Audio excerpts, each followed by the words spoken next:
आज पूरा देश भगवान सोमनाथ पर्व मना रहा है।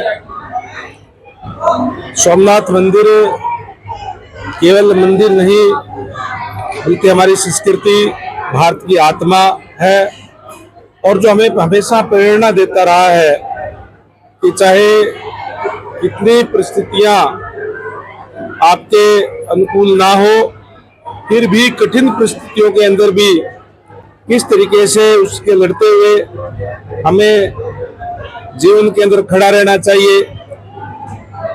सोमनाथ मंदिर में अनेक आक्रमण झेलने का काम किया, बार बार उसको खंडित किया गया, लेकिन समय के साथ जो उस पे हमें पूरा अटूट विश्वास और आस्था भारतवासियों की थी, जिससे वो उसको फिर खड़ा करने का काम किया।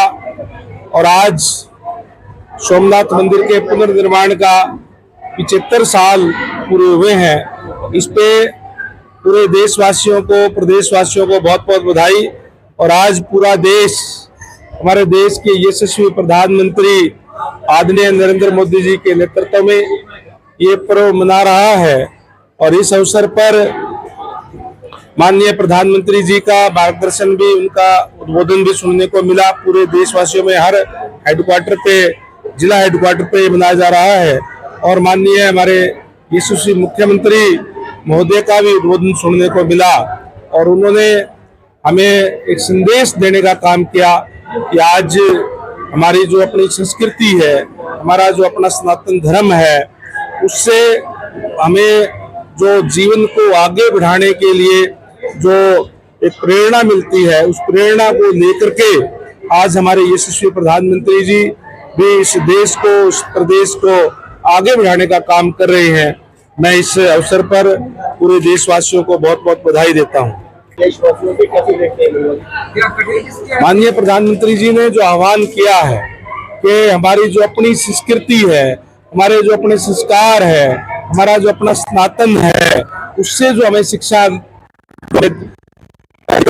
और आने वाली हमारी जो पीढ़ियां हैं उनको भी हम उसके बारे में बता करके, उनको शिक्षा दे करके अगर हम जीवन में आगे बढ़ेंगे तो निश्चित रूप से जीवन का कल्याण होगा, देश आगे बढ़ेगा।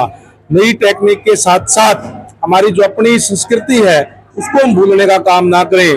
जब तक वो संस्कृति हमारे साथ नहीं होगी तो फिर हम आगे बढ़ नहीं पाएंगे। इसलिए आधुनिक टेक्निक, नई टेक्निक के साथ साथ अपनी जो प्राचीन सभ्यता है, संस्कृति है, उसको कभी नहीं भूलना चाहिए कि किस तरीके से हमने अतीत के अंदर जो झेलने का काम किया है, अगर हम वो भूल जाते हैं तो कहीं न कहीं उसकी पुनरावृत्ति ना हो जाए।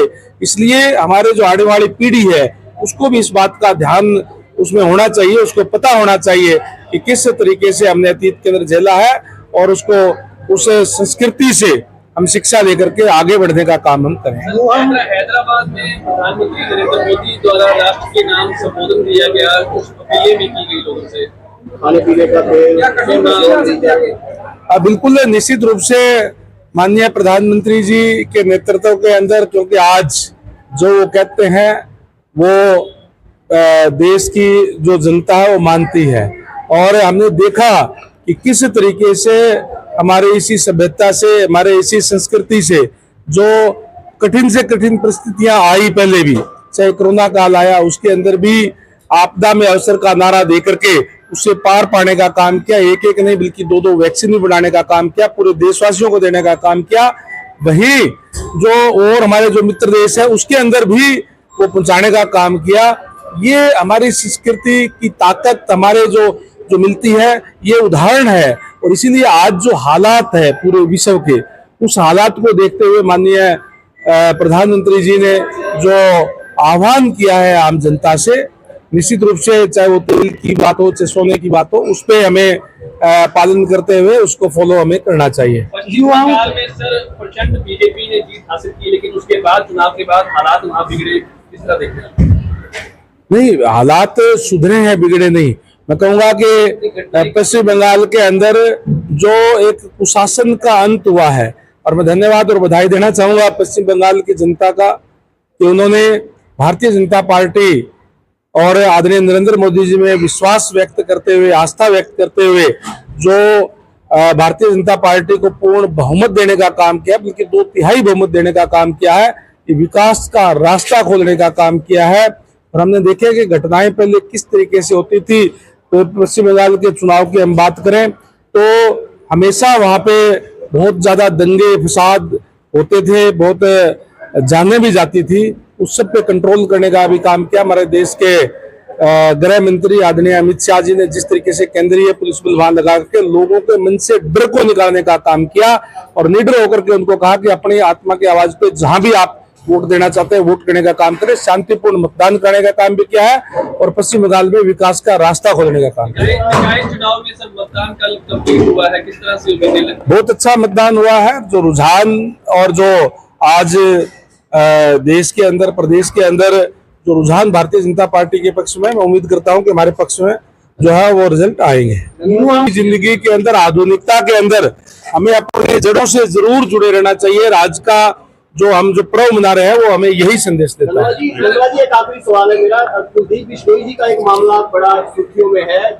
हमारी बीजेपी के एक सांसद के द्वारा जो है बयानबाजी की जाती है, फिर मोहन बड़ोली जी का एक बयान आता है, उसको कैसे देखते हैं? नहीं, कोई सुर्खियों में नहीं है, हमारा इंटरनल मामला है। माननीय कुलदीप बिश्नोई जी भी पार्टी के वरिष्ठ नेता है और चौधरी भजनलाल जी इस देश पे लंबे समय तक वो मुख्यमंत्री रहे हैं और उन्होंने प्रदेश को आगे बढ़ाने का काम किया। शहर में पेयजल और सड़कों की समस्या है काफी। इस चीज की सर, सड़कें और पेयजल की काफी समस्या है, जगह जगह पर सड़कें। देखिए, पेयजल के लिए अनेक हमारे और नए प्रोजेक्ट हमने यहाँ मंजूर किए हैं, अमृत 2 के अंदर भी मंजूर किए हैं और वो हमारे अंडर प्रोसेस से चल रहे हैं। हमने अधिकारियों को दिशा निर्देश दिए हैं कि गर्मियों के दिनों में भी पानी की किल्लत ना हो, इसके लिए चाहे ट्यूबवेल है चाहे और दूसरी चीजें हैं, हमारे जो संसाधन है, जो वाटर टैंक बनाए हुए हैं उनको भर करके रखें और पानी का जो है सही उपयोग करते हुए लोगों को कोई दिक्कत परेशानी ना आए। कर्मचारी हड़ताल पर हैं सर, सफाई कर्मचारी है, दमकल विभाग सरकार के संज्ञान में है, वो यूएलबी डिपार्टमेंट है, माननीय विपिन गोयल जी, माननीय मुख्यमंत्री महोदय के भी संज्ञान में है और भारतीय जनता पार्टी की सरकार है। चाहे कर्मचारी हो, अधिकारी हो, आम लोग हो, कोई भी हो, उनकी बात को सुनने का काम करते हैं। मैं आपके चैनल के माध्यम से भी अपील करूंगा, किसी भी कोई भी अगर समस्या होती है तो उसका बातचीत से हल होता है, हड़ताल से नहीं। 20 मई को